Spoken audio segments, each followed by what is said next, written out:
ಮೈಸೂರು ಗೌಡ ಸಮಾಜದಲ್ಲಿ ಸಂಭ್ರಮದ ಹುತ್ತರಿ ಹಬ್ಬ ಆಚರಣೆ. ಮೈಸೂರು ಗೌಡ ಸಮಾಜದಲ್ಲಿ ಕೊಡಗಿನ ಸಾಂಪ್ರದಾಯಿಕ ಸುಗ್ಗಿ ಹಬ್ಬ ಹುತ್ತರಿ ಹಬ್ಬವನ್ನು ಶನಿವಾರ ರಾತ್ರಿ ಸಾಂಪ್ರದಾಯಿಕವಾಗಿ ಸಂಭ್ರಮ ಸಡಗರದಿಂದ ಆಚರಿಸಲಾಯಿತು. ಕಿಕ್ಕಿರಿದು ನೆರೆದಿದ್ದ ಸಭಾಂಗಣದಲ್ಲಿ ಸಮುದಾಯ ಬಂಧುಗಳಿಗೆ ಸಮಾಜದ ಪದಾಧಿಕಾರಿಗಳು ನೆರೆ ಮತ್ತು ಕದಿರು ವಿತರಿಸಿದರು.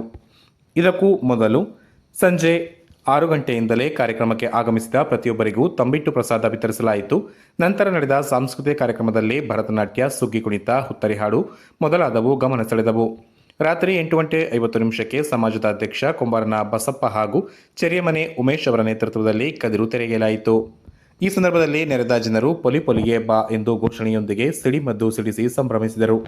ಕಾರ್ಯಕ್ರಮದಲ್ಲಿ ಸಮಾಜದ ಪದಾಧಿಕಾರಿಗಳಾದ ಕುದುಪಜೆ ಚಂದ್ರಶೇಖರ್, ಪೊನ್ನೆಟ್ಟಿ ನಂದ, ನಡುಮನೆ ಚಂಗಪ್ಪ, ನಡುಬೆಟ್ಟಿ ಲಕ್ಷ್ಮಣ, ನಿರ್ದೇಶಕರಾದ ಪಟ್ಟಣ ಶಿವಕುಮಾರ್, ಕೊಂಬಾರನ ಸುಬ್ಬಯ್ಯ, ಹೊಸೂರು ರಾಘವಯ್ಯ, ಕುಂಟುಪುನಿ ರಮೇಶ್, ಪಾಣತಲೆ ವಸಂತ, ತೋಟಂಬೈಲು ಇಂದಿರಾ, ಕುಂಟುಪುನಿ ಶೀಲಾ, ಸಮಾಜದ ಮಾಜಿ ಅಧ್ಯಕ್ಷರಾದ ತೋಟಂಬೈಲ್ ಮನೋಹರ್, ಕುದುಪಜೆ ಕುಶಲಪ್ಪ, ಮಾಜಿ ಸೈನಿಕ ಸಂಘದ ಅಧ್ಯಕ್ಷ ಚಂಡಿರ ಬಸಪ್ಪ, ಹುಟ್ಗಳಿ ಗೌಡ ಸಂಘದ ಅಧ್ಯಕ್ಷ ಪೊನ್ನಚನ ಅಪ್ಪಯ್ಯ, ಕೊಡಗೌಡ ಮಹಿಳಾ ಸಮಾಜದ ಅಧ್ಯಕ್ಷೆ ನಡುಬೆಟ್ಟಿ ಗೀತಾ ಮೊದಲಾದವರು ಉಪಸ್ಥಿತರಿದ್ದರು.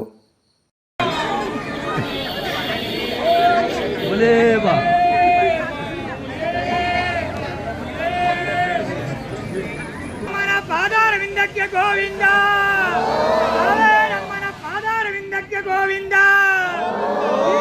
ಗೋವಿಂದ ಗೋವಿಂದಾನ ಗೋವಿಂದ, ಬಲಿ ಬಲಿ ಬಲಿ ಬಲಿ ಬಲಿ ಬಲಿ ಬಲಿ ಬಲಿ ಬಲಿಯೇ.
ಗೋವಿಂದ